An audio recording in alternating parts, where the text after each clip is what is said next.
to the second episode of Unqualified. I'm Frank Genzano along with Angry Dave. Hello, everyone. The feedback that we got from episode one was we had to work on our voice. We have to work on our voice. Yeah, someone said we both sounded like we were trying to sleep with each other's sister. Why? We have sexy bedroom voices, apparently. Apparently we did. Yeah, we did. God forbid if you actually had a sister. I do have a sister, you asshole. Well, she lives in a different state. She does. We're going to get right into it. Errors and omissions from the previous show.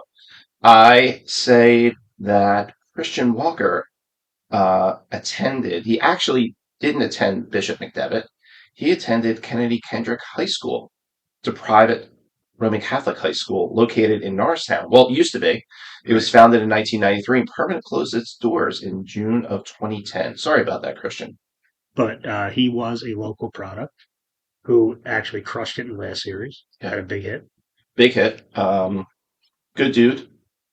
Good local. I don't know if he does anything local lately, or like if he gives back, or by giving back, I'm saying charging $250 for hitting lessons to 8-year-olds. I don't think he does that. There's a lot of that going around There's lately. a lot of that with some minor league dudes. Yeah. At least Christian Walker's a real major leaguer. Real major leaguer. I mean, I don't think there's some major leaguers that aren't even costly charging that much, are they? I don't. I'm in that circle. I don't know. Yeah. Anyway, some some very unsuccessful Division III college players charging like $150 every hour. Well, guess what? I mean, what's going on right now? Division III baseball, especially locally, Yeah. it's very competitive because of what's going on with the Florida and stuff like that. Right. There's a lot of talented kids that are opting instead of taking that D1 offer, which is now being taken away, by the way. Right. We'll get into that maybe later in the show if we have any time. There's a lot of talented kids that are like, hey, I'm just going to opt and go to Millersville or, Yeah. Johns Hopkins. Because then they can get some playing time and then prove their worth, I guess. Yeah, and then they can go grab another deal, an NIL deal, and go to a mid-major or a major, or just stay at that school, right? Yeah. All right, so let's we have a new segment we're going to talk about. And what's that new segment called, Frank? The Catch-Up. The Catch-Up. And Catch-Up is brought to you by... We don't have a sponsor yet. That's true. We could possibly have Steak 'em Up. Steak 'em Up in South Philly and Wildwood, a place where you can get Florida style. Not you. No, I mean you. You Me. can get it. Yeah, I cannot. If it's a Friday night on a Wildwood boardwalk, I will not be able to get a Fanzerati. Mikey did you bad. He did me bad. I'm still upset about it. Did you dirty? He actually probably should consider sponsoring the Catch-Up. It just sounds right. The Catch-Up. The Catch-Up. Brought to you by Steak 'em Up. And this is the segment where we catch you up on the Philly sports news since our last episode. Yeah, absolutely. All right, so let's go. Absolutely. So Phillies beat the Marlins in Game 2. Swept the Marlins in 2 games. A pivotal point in Game 2 happened in the 3rd inning when John Birdie doubled to the left center field, which deflected off of the defensive replacement, Christian Pache. Yeah. Birdie attempted to steal 3rd when we actually both thought Nola balked, right? Yeah. So let's talk about that real quick because he didn't step back, did he? No, he stepped down and then turned and pivoted. Right. So and then the new rule is you can't fake it to 3rd. Yeah, but he wasn't faking it to 3rd. He was stealing 3rd.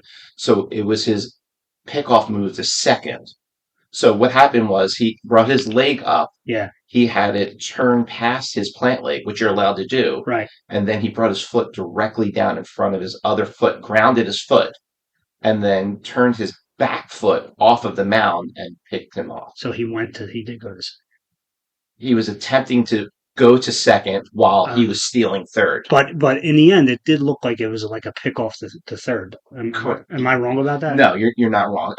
You're not wrong. And I texted you immediately. I'm like, that looked like a balk. Yeah. Yeah. And that's what I was telling everybody because normally, you can get away with it if you step back, right? Yeah. But you can't step towards 3rd and fake it. But I guess because he was already on the run, they basically give him the benefit of the doubt. He's not tricking anybody. So it's deceiving the runner. Yeah, deceiving the runner. Yeah. So it's not a balk. No deception there. The deception was thinking that John Birdie could actually steal 3rd base. What the fuck why are you stealing 3rd base in the major leagues anyway? Well, against JT Realmuto. Well, that's number one. Yeah, you can do But it against Travis Denard apparently. but why though? A base hit scores you. There's no reason for that. I mean, Exactly. it's just stupid, especially at that point in the game, early in the game. But the big hit in the game is grand slam by Bryson Stott. I mean, it's bat slamming season apparently, Apparently, right? How about he blacked out and even know he did it, yeah, he's right? black. But that's a huge part in the game because Jacob Stallings comes up in that inning after that pickoff for birdie, keeping the zero score 0-0. Right, The bottom of third, Christian Pache forces a walk, which is a great at bat, by the way. right. Then Schwarber doubles on a piss missile Yeah, down for. I mean, an absolute laser yeah. down first base. That guy either misses or hits it very hardly.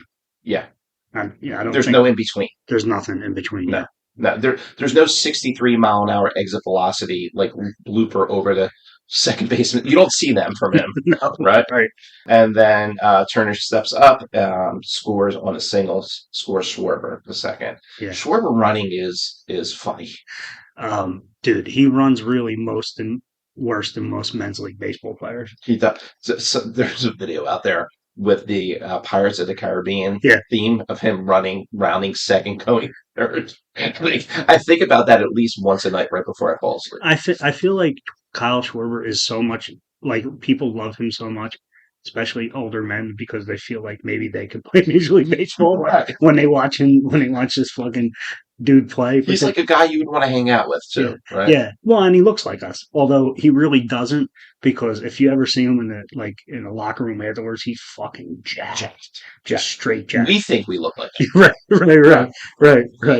Not at all. Not But at all. he's also the type of guy that drives me a little bit crazy because it reminds me of slow pitch softball. Guys, yeah. Yeah, he's like these just big dudes that just hit the ball 7,000 feet. They don't even run around the bases when they hit a home run. No, no, Their right, uneven beard. right. You don't even have to run around the bases Yeah. anymore in this fucking league. Absolutely sleeveless too. Like no, there's no sleeves on his Yeah. jersey. Every once in a while, the dude will have a ponytail, and he still hits the ball 700 miles. Why did you look at my hair when you said ponies there? You don't have hair, buddy. There's no hair to look at. It's racist. Racist against bald people. In the fourth inning, JT homers in that game, brings right to the bottom of the sixth, bases loaded, and Bryson Stott. That was unbelievable moment. I don't know if you've Yeah. seen the audio of Yeah. the entire stadium singing his walk-up song. Yeah, just the audio of just the ambiance or whatever, right? So Yeah. there's no announcers at all. I did hear it. Yeah, It's pretty awesome. it was pretty awesome. How many times this week did you sing that song? Like you're just like shopping in the supermarket? Yeah, it's pretty easy. It is pretty catchy. It is pretty catchy. We do have to talk about the Phillies' choices of songs. It's not the most masculine choices in the world, I would say. Okay. This generation of athletes seems to be more in touch with their feminine side, So you're saying they're less like Dykstra? less like I'm not saying it's a bad thing. I'm just saying it's a new thing. Like like you would expect "Welcome to the Jungle," maybe, Maybe. but now you get breakup songs Yeah. and A-OK. It's going to be A-OK. It's okay. Yeah. But I mean, what was Utley's walk-up song? I forget. Exactly. Yeah, You're going to remember Bryson Stott. it's a good point. And Yeah. I mean, Utley was masculine, type A, Yeah. great baseball, hard-nosed baseball player, right? right. We would have hated him if he wasn't affiliate. Right. Absolutely. Hated him. Yeah, he would have been like Dykstra. Yeah, absolutely. I was Yeah. the same way. So I love that he said that he never pimps home runs like ever. He didn't because he doesn't hit the ball far enough Yeah, to pimp a home run Right. and then right back to bat slam. What do you feel about the bat slam? in a big situation like that, I get it. On a Thursday in Game 62, drives me nuts. Yeah, Or if you're down 7 and you Yeah. hit a solo home run. It's the same thing in football and all those sports. Like understanding the game moment is what matters to me. Like football players are fucking big for it. You know what I mean? Like they make they make a nice play in the middle of the game. They're down 20 and they're fucking pimping it all over the place. Like it's you ridiculous. saw in the Dallas Cowboys 49er game. They were losing like 42-14, whatever the score was. Yeah, Special teams player for Dallas makes a tackle, yeah. and bro, you're down 42. Celebrate, right? You can't celebrate. No. You gave up 42 points. Yeah, like I can't get on somebody for celebrating like that in that huge of a moment. A grand slam in a fucking playoff game. Yeah, Fuck. you black out. Yeah, I mean, you're just so excited. So, in that natural reaction, it's fine. The dudes to walk around the bases, though, I mean, that happens in the fucking major leagues now. Yeah. I just want to snap their fucking necks. Speaking of blacking out, Yeah. have you ever blacked out sober? I mean, when you're just like so into something or just like focused or maybe angry. Well, maybe angry. Maybe angry. That happens to a lot lately. Actually. I mean, I don't act reasonable. I could tell you that. No. I've been known to not act reasonable. Yeah. I blacked out once. My sister-in-law, Jennifer, Yeah. shout out Jennifer, brought a fernoli. You know what a fernoli is? No. It's a donut cannoli like combination from Frangelli's Bakery. Yeah. Frangelli's, if you want to sponsor the program, we're open to it, by the way. I didn't realize that she bought it for 4 people. Yeah. Like she was going to cut it in 4s, and I just started eating it. And my wife, my brother-in-law, my sister-in-law were just staring at me and I looked at them like, did I just eat that whole thing? And they're like, yeah, you did.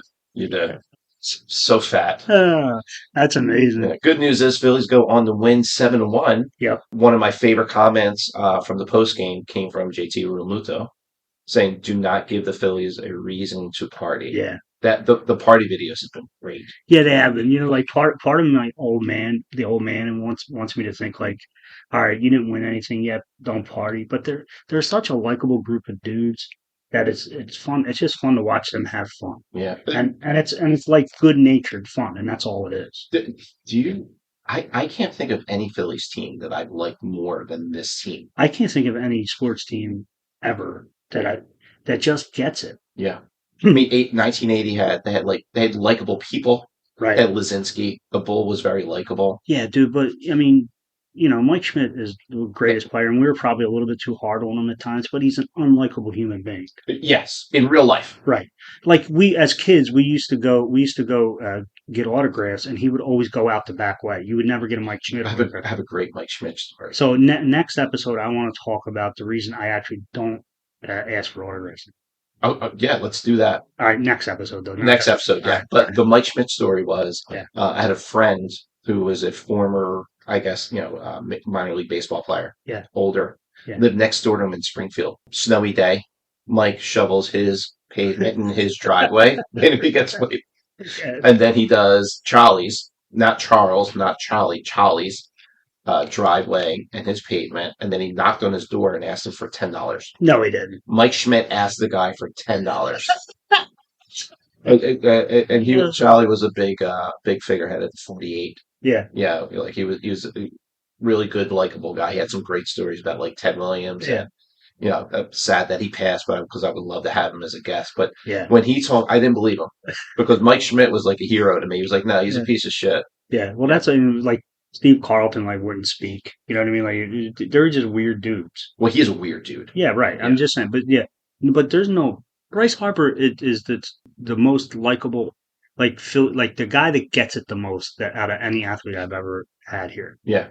I mean, I love the Eagles too. I mean, it's just a great group. This new athlete sort of seems to get it a little bit better about.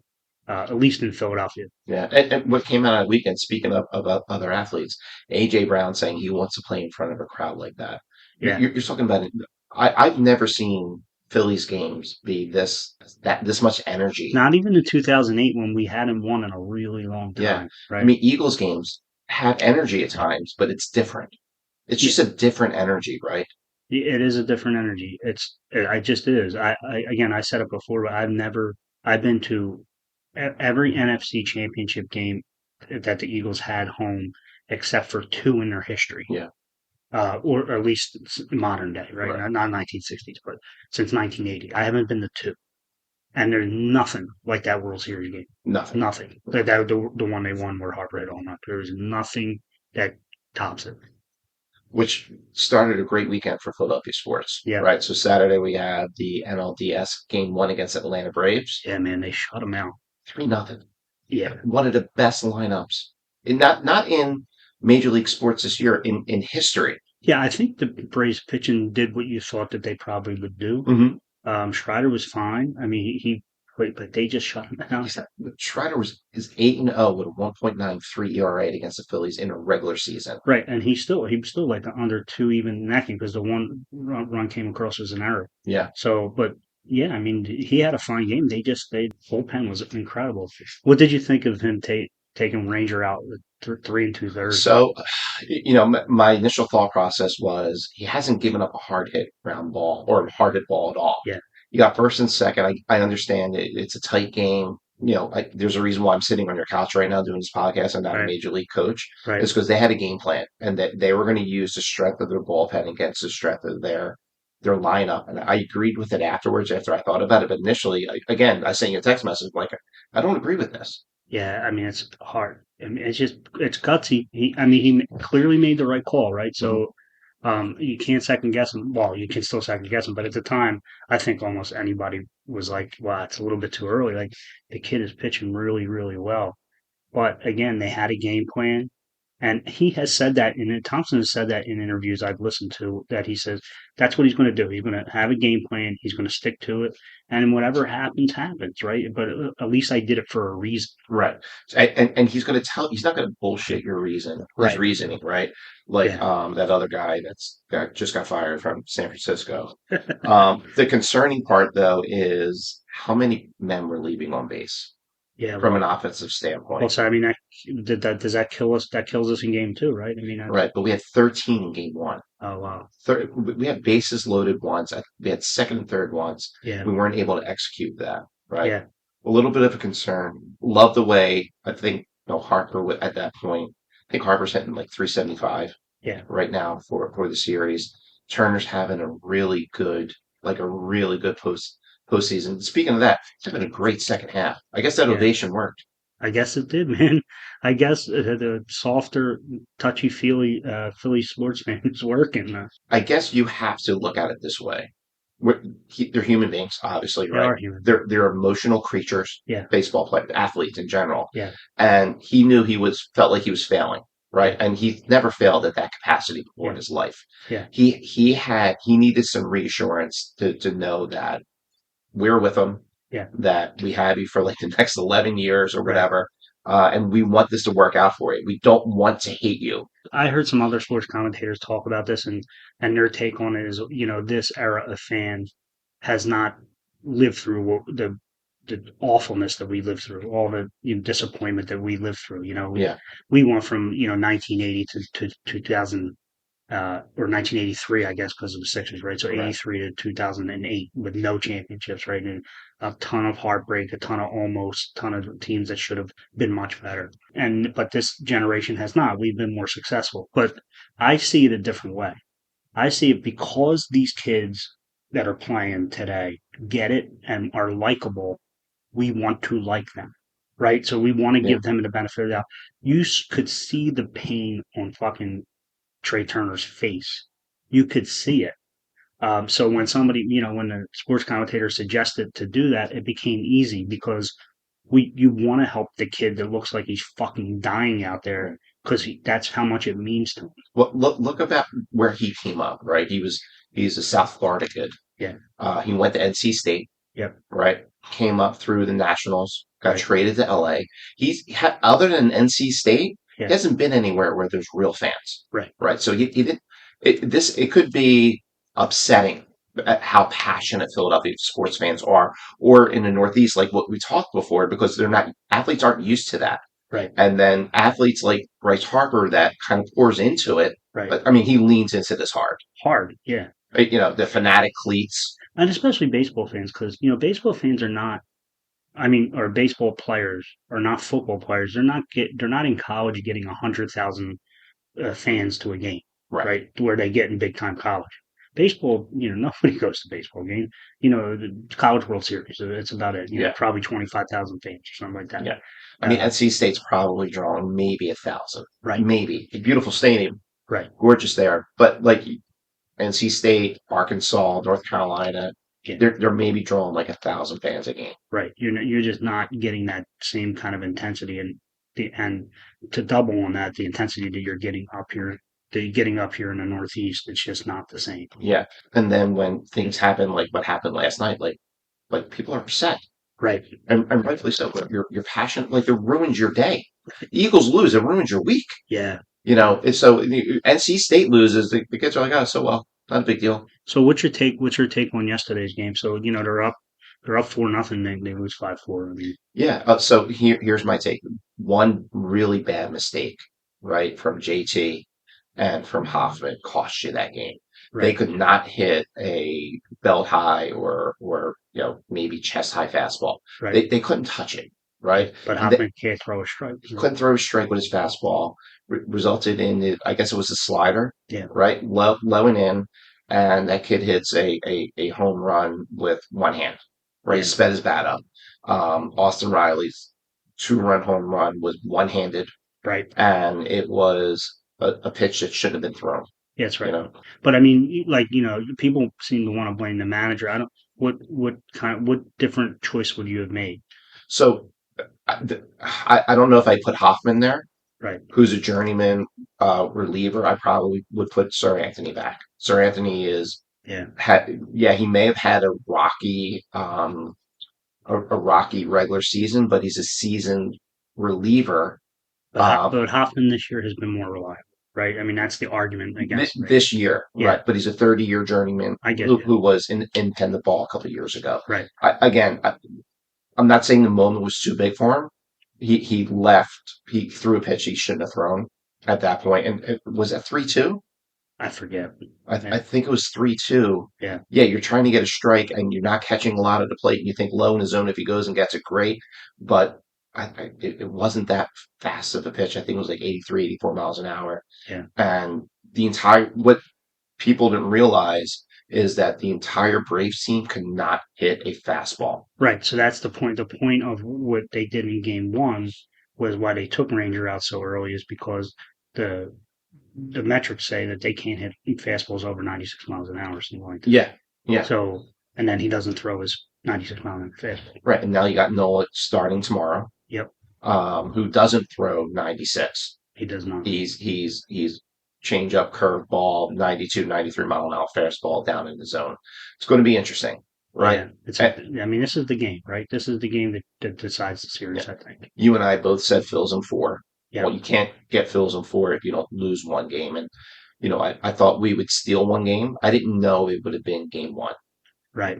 I thought game two, you got a 4-0 lead. You had Wheeler. Yeah, Um, I, I don't know, maybe I don't take Wheeler out of that inning.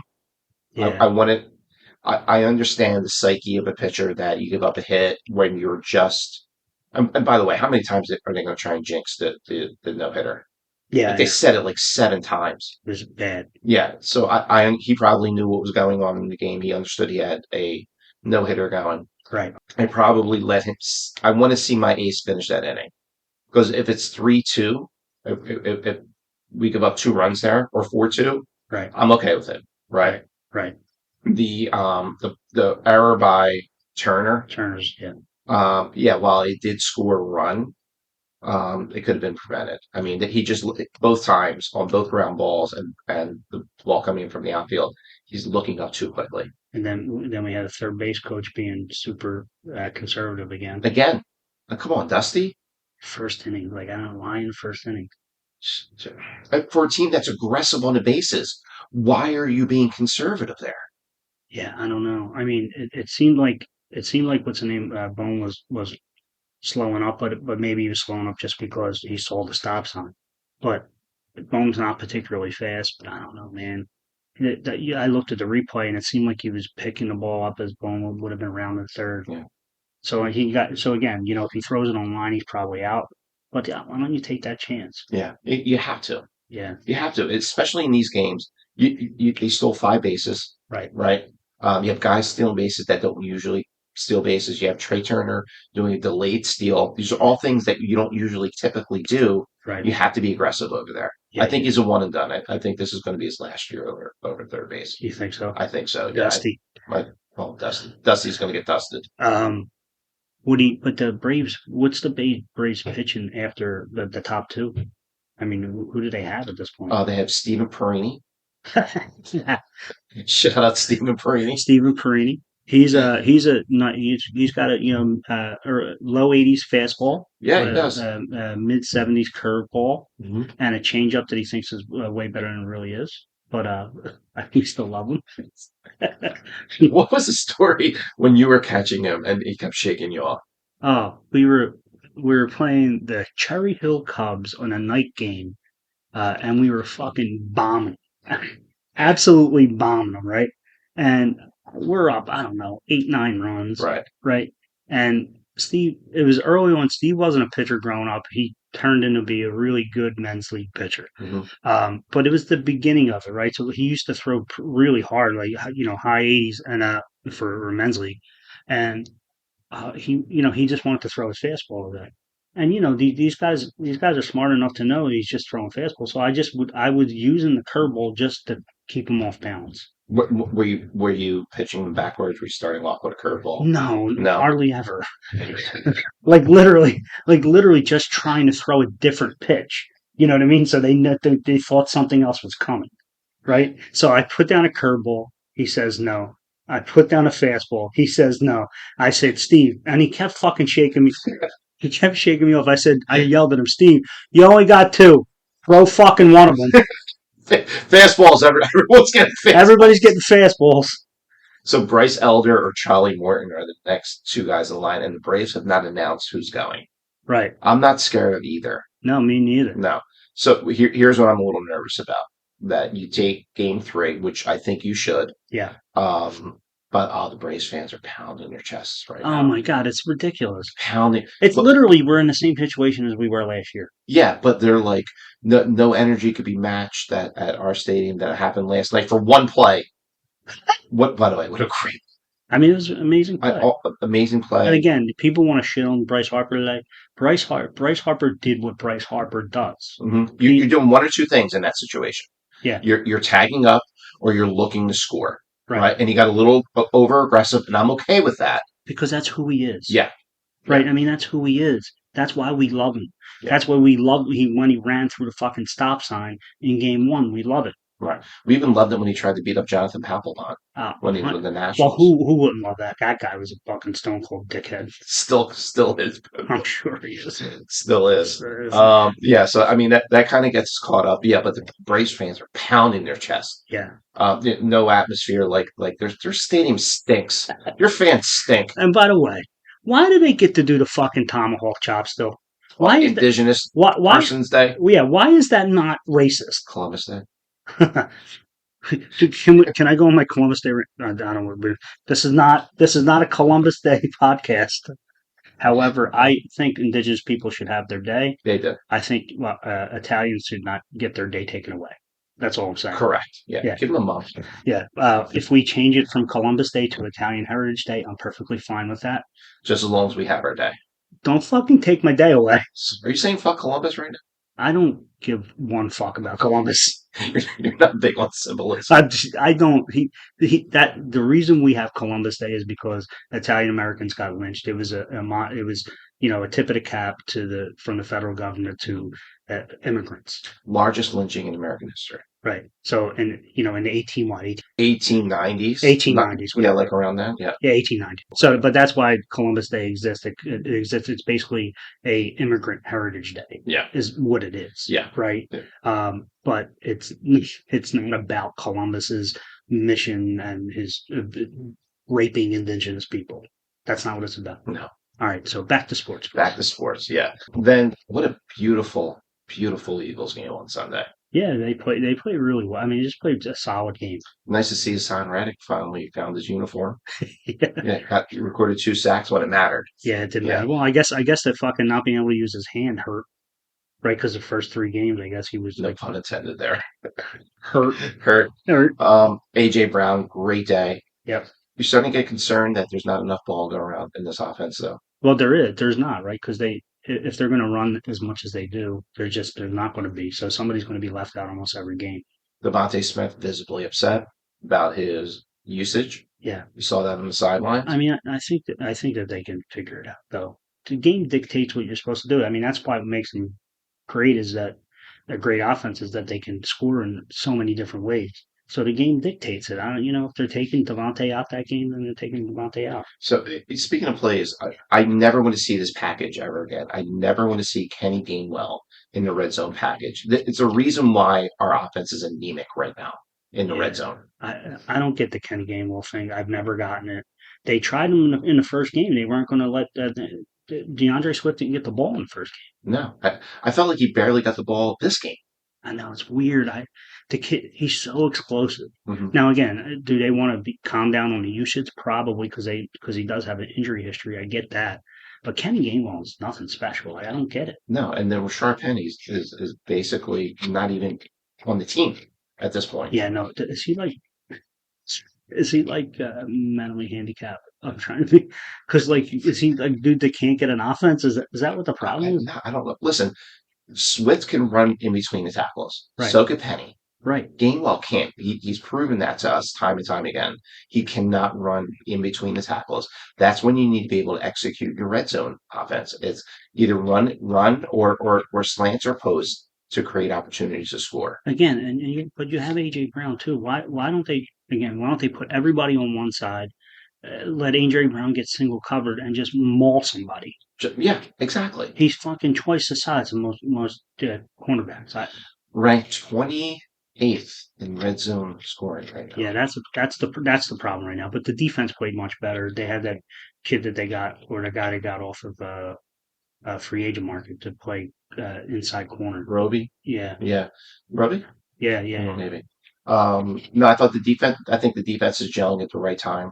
Listen, Cooper Cup's going to get his yards. Yeah. Right. That other wide receiver for the Rams, is special. The rookie. The new kid, yeah. Yeah. So yeah, I mean, but they held them in check in the second half. I mean, they did nothing. 14 points. Yeah, 40, yeah. pretty impressive. So Philly's got to win Game 3, though, right? Philly's got to win game 3 before you got Strider again. Strider and It will be probably Ranger.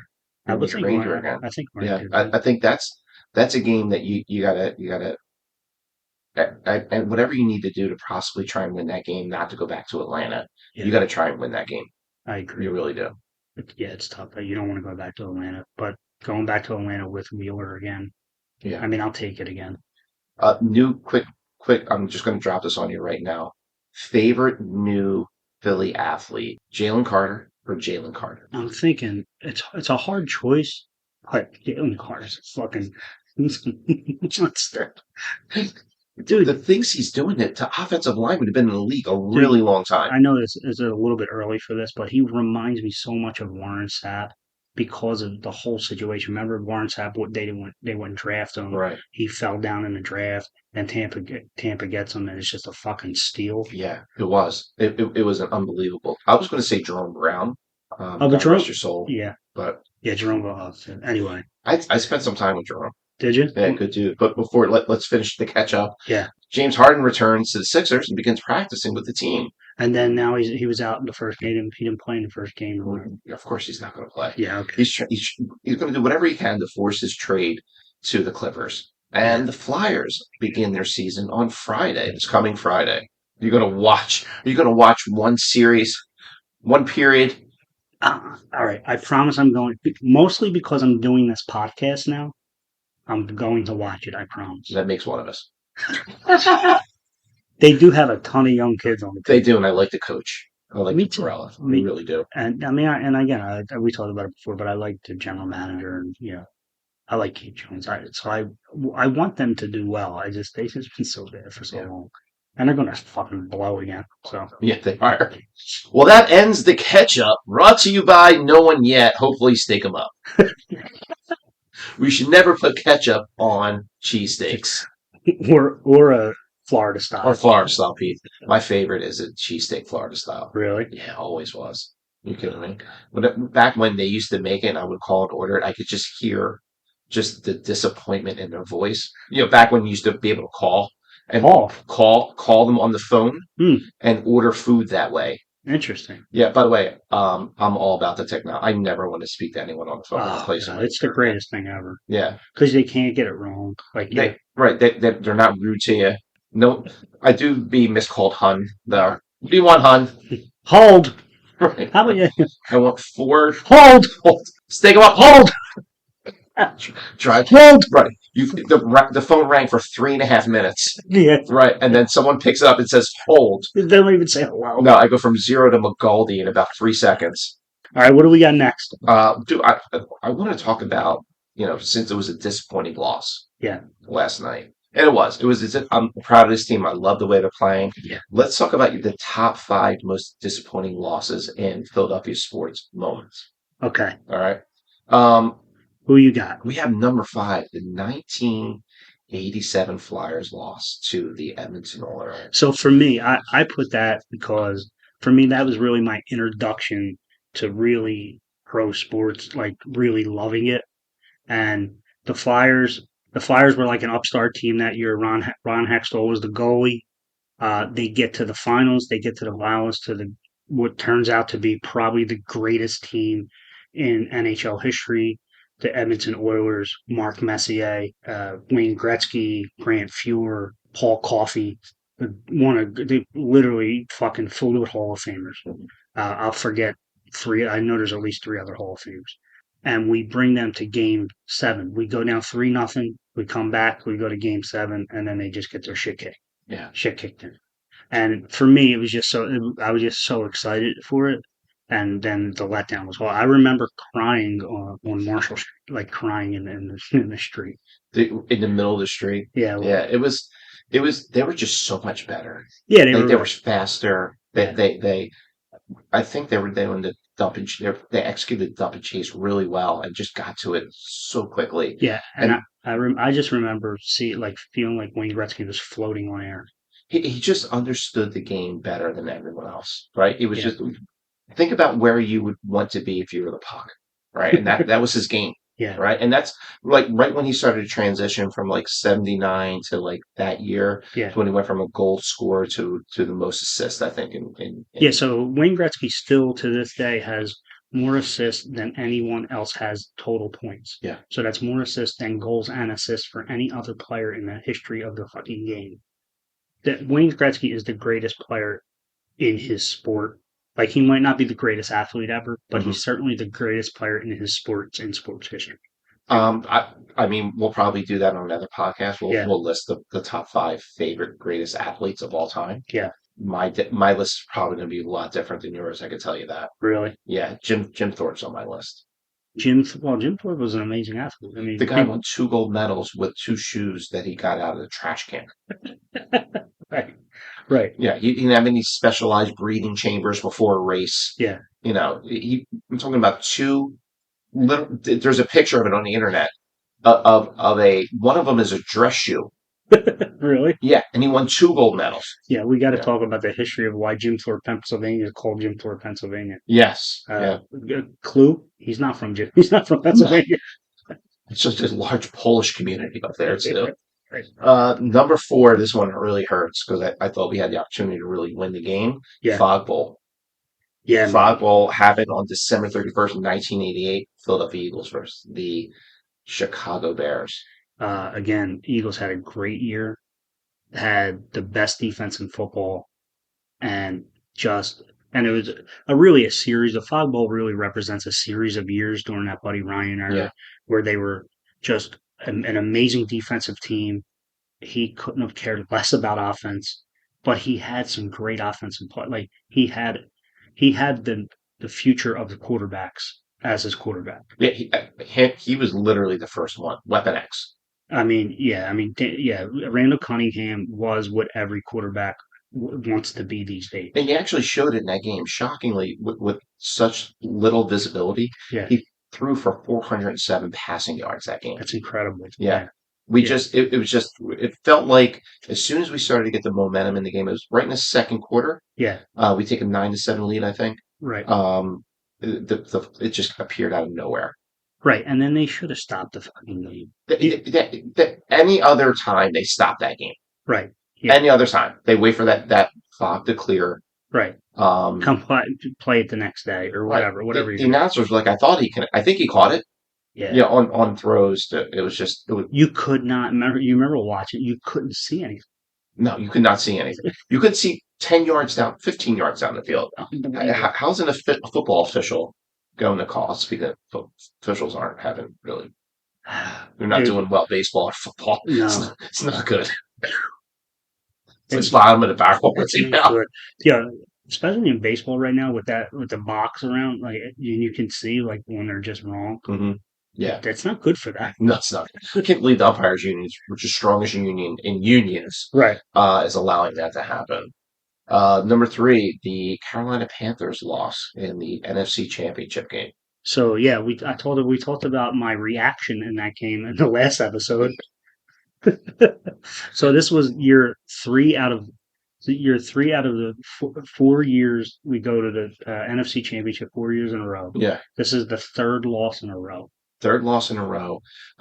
That's now known as the Baby Gap Jersey game. Is that what? Why is that? Baby Gap Jersey. Oh, baby, that jersey gift for me. Yeah, this is where I get told to move out of an area I'm not supposed to be, Yeah, and I flip out at the large security guard and rip my David Akers jersey off my chest. it wasn't good. I mean, our wide receivers were getting bullied, like just Bullied. bullied. And they were so much better. That was Jake Delhomme, by the way. Yeah, we lost to Jake Delhomme. Jake Delhomme. McNabb gets hurt early in that game, Yeah, and it's just all downhill from there. ugly. Miserable. Yeah, it was a 5 year period where you thought, like, the NFC Championship game against the Rams. It was like, okay, we didn't expect to win this, Right, but this is good. Like, right. we're really excited about this. Like, Yeah, prospects of McNabb and Andy Reid, yeah. and then coming to the third worst loss in Philadelphia sports history, the Tampa Bay, January 19th, also known as my birthday, Yeah. was just gut wrenching. Like I mean, I still cry thinking about that game, and I don't try. It's like watching Passion of the Christ. You don't want to watch it, but the yeah. highlights are when you want to watch it. And again, this is particularly terrible. It's another home game. Carolina was a home game as well, but another home game. Tampa Bay never won in the cold. That was the stuff coming in.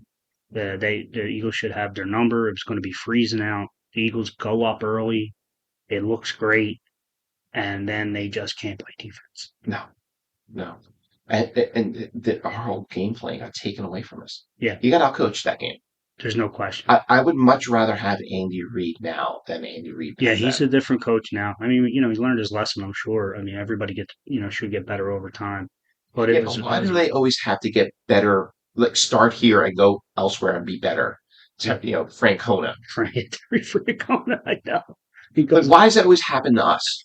Like, anyone that we trade away, or coach that we can't vibe with anymore. He's not working out here. He goes somewhere else and he figures it out. Like, I'm tired of that happening to us. maybe these two guys are the ones that we have now. Maybe that's the turning point, right? Oh yeah, I mean, they're great. Topper and Sirianni are amazing. How about the fucking Topper, right? He's a baseball guy forever and just never gets a job. Who's gonna quit? I know. Who's gonna leave the sport? I know. And then but you get fucking guys with like guys the fucking dude that was here, Kapler. Gabe fucking Kapler. And Gabe Kapler gets jobs. Topper's like done millions. You've been a coach on a bunch of Yeah. championship teams, can't ever get a job other than when Joe Girardi shits the bed. I mean, Rich Kotite got a job. Rich Kotite got a job. Next question. Yeah. After blowing a 7-2 record and not making the playoffs. But no, I'm glad that guys come here, they coach and they figure it out and they make someone else successful. Success. Boston or Oh, Cleveland, you know. yeah, motherfuckers. And this is by far the worst one. Yeah, Number one. 1993 World Series. yeah. We're going to relive the whole series, I guess, but just getting to that point, and that this is what makes it the most disappointing, right? Phillies go game one in Toronto, they lose 8-5. Game two, they come back, great game, Yep. 6-4, tie the series 1-1, and then game three is in Philadelphia, Old Veterans Stadium. They lose 10-3, Yep. right? They lose 10-3, and there's like you're like feeling like you lost some hope. Yeah, right? we're not going to win. Yeah, You're not going to win, and then game four happens. Game four is the marathon game. They're at that time the most runs ever scored in a World Series game, and then you lose that. You lose that yeah, game. You lose it 15-14. yeah. Then the next game you shut them out 2-0. Right. So now you have all the hope. You're feeling like maybe this is it. Yeah. It's been 13 years since we celebrated. Well, I'm sorry, it's been 10 years since we celebrated a Anything. championship. Right. Right. Anything. Right. And then 13 years since the Phillies. Right. Right. Lenny had a great game on game six. Yep. I think it was like 1 for 3 with 2 RBIs. I'm sorry, 3 RBIs, walked twice, and that's what I found out how he was able to get all those walks. By the way, I don't know if you know about this. No, yeah. No, he used to. Lenny hired a private investigator in between 92 to 93, and the private investigator actually investigated all the umpires. Yeah. And what would happen was, like, and he found out dirt on them, like if they were gay, if they had a girlfriend, if they were doing drugs, right? And then, like, he would not get a call, What a scumbag. and then he would turn around and he's like, I'm going to tell your wife that you're fucking this dude over here, right? And then, literally, like, the next pitch would be down the middle, ball four. I got to send you the documentary, but he literally did that. He's such a scumbag. Some scumbag. But then that's a Joe Carter game. Yeah, I Yeah, mean, game six. again, so this is a bad Jim Fregosi, rest in peace, but 100% bad manager move. It's the things that happen now with analytics, right? He's your closer. He's the guy. They knew Mitch Williams had a dead arm. They knew it. They knew it. They knew it. They knew it. They Yeah. put him out there, and Joe Carter hits a fucking moonshot. Bomb. Absolute Bomb. shit. I'm away at college. I'm in Florida. It's the first time I realized that no one really liked us. Yeah, Because we had dudes like around America, where American were celebrating the Blue Jays beating the Phillies. beating the Phillies. Yeah. Right. And I was like, wow, that's like they don't even know us. Crush my heart. And again, they beat Atlanta. They basically come out of nowhere. It's like this, like, lovable, like dirty, crummy group of dudes. Yeah. But that just like play hard nosed baseball, kind of like Philly attitude, kind of in a way. And they just came out of nowhere and just captivated all of us, and because we had been bad for so long. Yeah. For so long. And they weren't supposed to. And again, and by the early '90s now, like the Eagles weren't good. Nobody was good. I mean, No. Flyers were coming up on being good again soon, Yeah. but because of Lindros and all that. But yeah, it's by far it would crush my spirit. But again, you were 18 or 19, 18, yeah. and I was 17, right? So it was like that's from our perspective, from a 40-something-year-old's perspective. That's like that's the life that we lived from '87 being crushed from an upstart team to '93, just another fucking crushing blow. Absolutely, like, horrific loss. And that's why like 2008, when we do get over the hump finally, this fucking town was better. It was amazing, and we were different parts in our lives. We both had kids. Yep. Both married. Yep. Going from late teens to like being married now. Right. To kind of give anyone kind of an idea of how bad like sports were not relevant here, right? From the national standpoint, is that we kept losing, we kept missing out. It was always the bridesmaid, never the bride. Yeah. And you get the opportunity to celebrate, and we celebrated. Philadelphia knows how to celebrate. We as grease the poles. As JT Realmuto said, "Don't give us an opportunity to party." Yeah. Why don't we end on this? I promised a locker room story with Buddy Ryan, and I think maybe we'll save the top 5 most exciting non-championship sports moments for our next episode. Yeah, we could do that. Yeah. So I had the fortune of my brother being a ball boy for the Philadelphia Eagles, my cousin also being a ball boy, and assistant equipment manager, and also like building some relationships with guys like Rusty Sweden, who was the equipment manager there. Yeah. So I spent some time in the Eagles locker room when it was really good.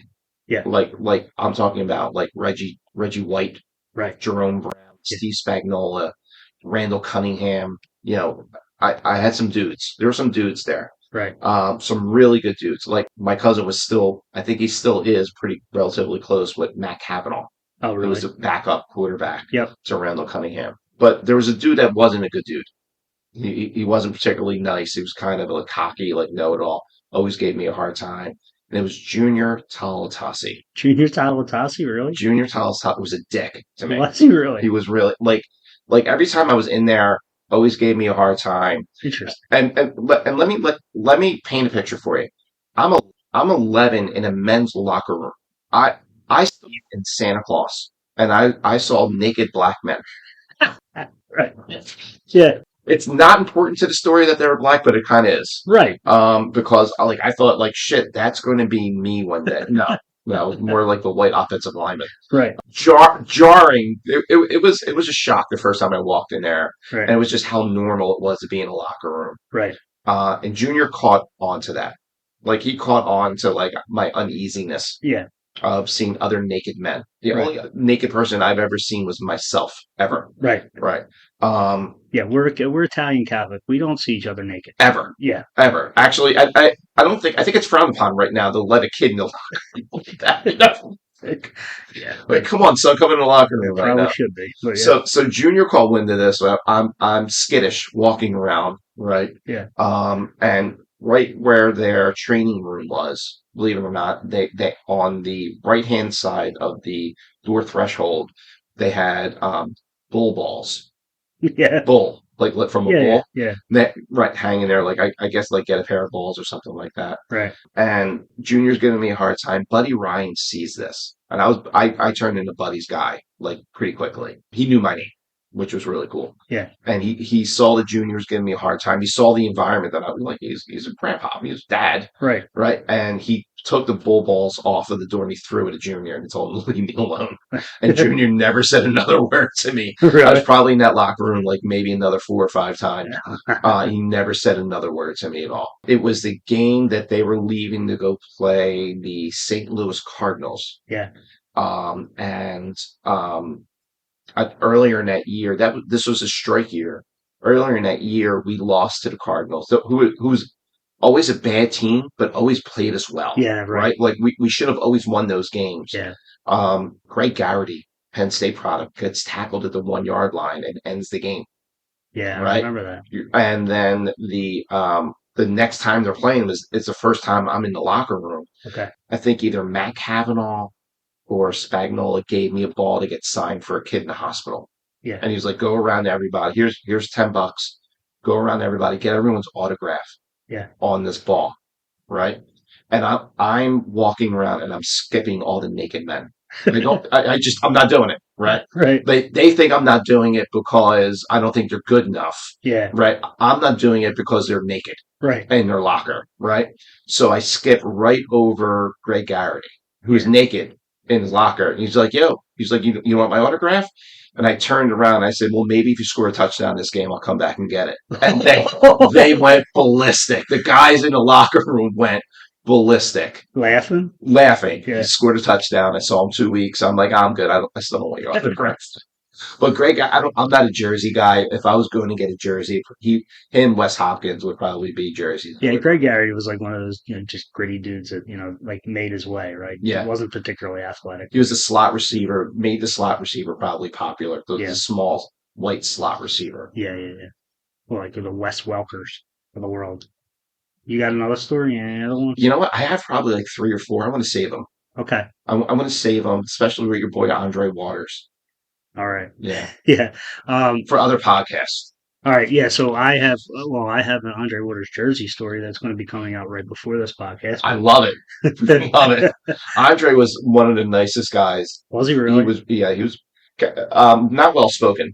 I'm sure. Yeah. No, I mean, bro, not well spoken at all. Yeah. God rest his soul, but he was really nice to me. I almost convinced him once for him to give me his helmet because I would always wear what they were wearing, their sweatsuits. I had the Kelly Green. I would kill for it right now. Yeah. The Kelly Green Russell, like green pants with Property of the Eagles on it and Yeah. Property of the Eagles like sweatshirt. Yeah. I almost convinced him once to give me his helmet and I would go out and play safety.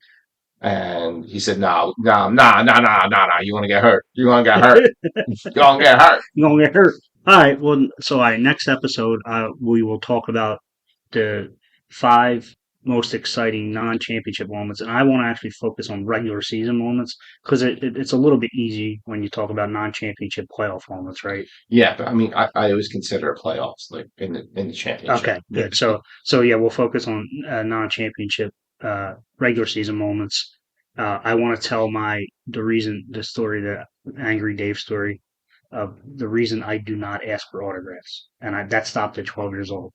Did it really? Yeah, but I'll talk about it next episode. You going to tell us another Eagles story? Yeah, let's get into the my Randall Cunningham story with one of the ball boys. What happened? Yeah, it's not good for Randall. Not good luck for Randall. All right, so we'll tell a Randall Cunningham ball boy story. Yeah. We'll tell my Angry Dave autograph story. We'll talk about the 5 um, most exciting regular season moments in Philly sports history, at least in our lifetime that we remember. Hmm.